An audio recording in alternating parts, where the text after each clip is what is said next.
ETV Bharat के इस खास कार्यक्रम में आप सबका स्वागत है। आज हमारे साथ में बातचीत करने के लिए हैं छत्तीसगढ़ के पूर्व कृषि मंत्री चंद्रशेखर साहू जी, जिन्होंने अपने राजनीतिक करियर की शुरुआत 1985 में विधानसभा चुनाव को जीत कर की। हालांकि इसके पहले वो 1975 से 1977 तक जो जेपी आंदोलन चला, उसमें सक्रिय उनकी भूमिका रही। किसानों के नेता के रूप में छत्तीसगढ़ में वो जाने जाते हैं। तो आज हम जो सवाल की शुरुआत करते हैं वो खेती किसानी से ही करते हैं।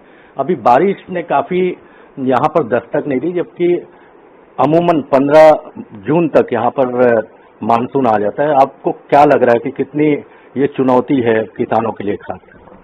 देखिए, मानसून के मामले में भविष्यवाणी हमेशा सटीक उतरती नहीं है। इस बार तो बिल्कुल नहीं उतरी, जबकि शुरू से कहा जा रहा था कि 13 से 15 जून छत्तीसगढ़ में मानसून की अवधि बनेगा और जल्दी ही बारिश होगी और समय पर बारिश होगी, लेकिन उल्टा हो गया है। अभी स्थिति ये है कि पूरे छत्तीसगढ़ के चारों संभाग में बारिश की कमी है और छत्तीसगढ़ मूल रूप से प्रवीण जी 3 एग्रो क्लाइमेटिक जोन में विभाजित है, जिसमें हम नीचे सरगुजा के को ले लें, उसका एक अलग एग्रो क्लाइमेटिक जोन है सरगुजा संभाग को जोड़ते हुए। फिर बीच में जो मध्य भाग है उसको छत्तीसगढ़ का मैदान कहा जाता है। फिर नीचे जो है बस्तर का पठार कहा जाता है। इस तरीके से 3 एग्रो क्लाइमेटिक जोन है और तीनों में बारिश का जो अंतर है अलग अलग ढंग से रहता है, लेकिन इसमें तीनों जोन में इस बार बारिश कम है।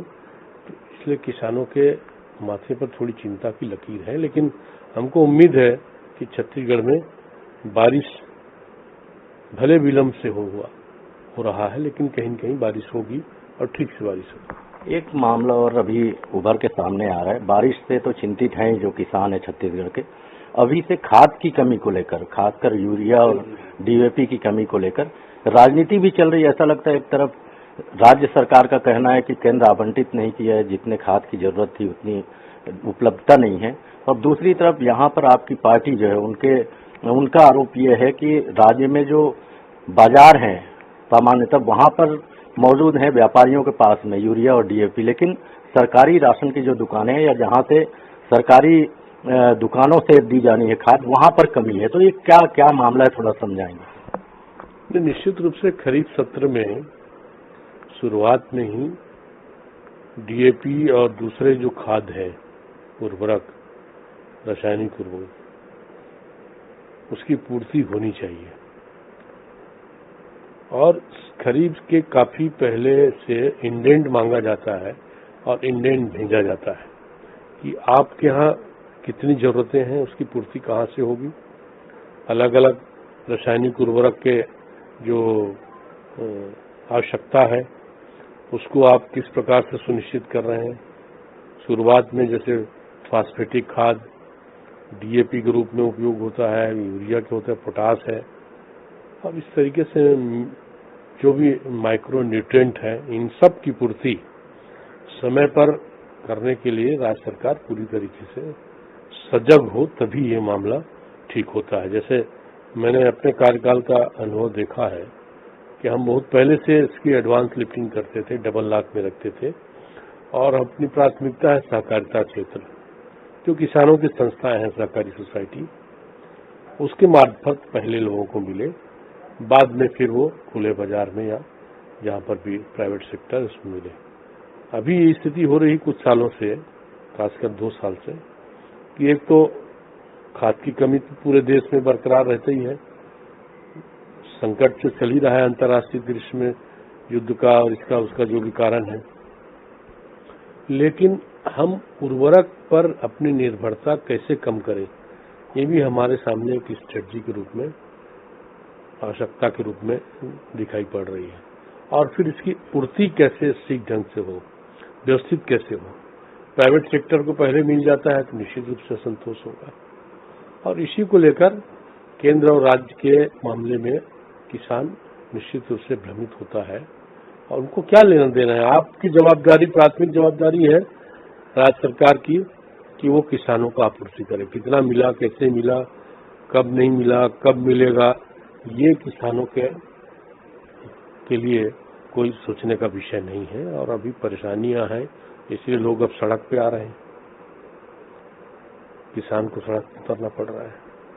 तो ये जो चिंताजनक स्थिति है, उसे उभरना चाहिए सर। इसके लिए जिम्मेदार किसको मानते हैं? क्या राज्य सरकार ही दोषी है, इसके लिए जिम्मेदार है कि केंद्र ने आवंटित नहीं किया राज्य को जितने की आवश्यकता थी, जो यहाँ से बोला गया कि हमें खाद की जरूरत थी उसको? वही मैंने शुरुआत में ही इसलिए निवेदन किया कि आपको इंडेंट बहुत पहले भेज देना चाहिए था, क्योंकि देश भर में सप्लाई होना है।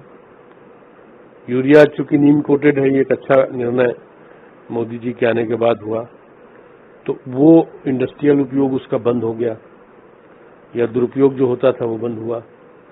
लेकिन यूरिया का आपूर्ति अन्य देशों से होता है, उसके चलते आपको ज्यादा अलर्ट रहना चाहिए राज्य को, और आप समय पर इंडेंट भेज के प्राप्त करें, बजाय उसको राजनीतिक चश्मे में देखने का। आप किसानों के हित को पहले रखें।